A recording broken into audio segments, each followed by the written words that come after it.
اگر آپ چینل پر پہلی بار آئے ہیں تو ابھی سبسکرائب کر کے بیل آئیکن پریس کریں اور رہیں باخبر۔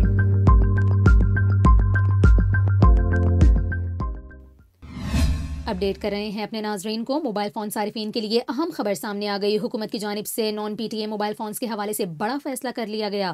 قانون نافذ کرنے والے اداروں کی جانب سے یہ نشاندہی کی گئی ہے کہ غیر ملکی زر مبادلہ اور درآمدی ٹیکسوں کی شرح میں اضافے کے درمیان موبائل فون کی اسمگلنگ میں تیزی سے اضافہ ہوا ہے۔ ان موبائل فونز کی نشاندہی کی گئی جو کہ پاکستان اسمگل کیے جاتے ہیں دبئی اور دیگر ممالک کے راستے، اور یہ بتایا گیا ہے کہ ان اسمگل شدہ موبائل فون سے اربوں روپے کا نقصان ہوتا ہے۔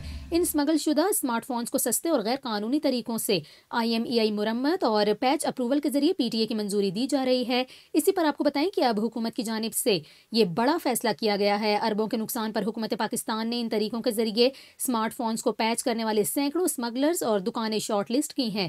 حکومت کے ساتھ ساتھ اس میں آپ کو بتائیں پاکستان ٹیلی کمیونیکیشن اتھارٹی بھی پیش ہے۔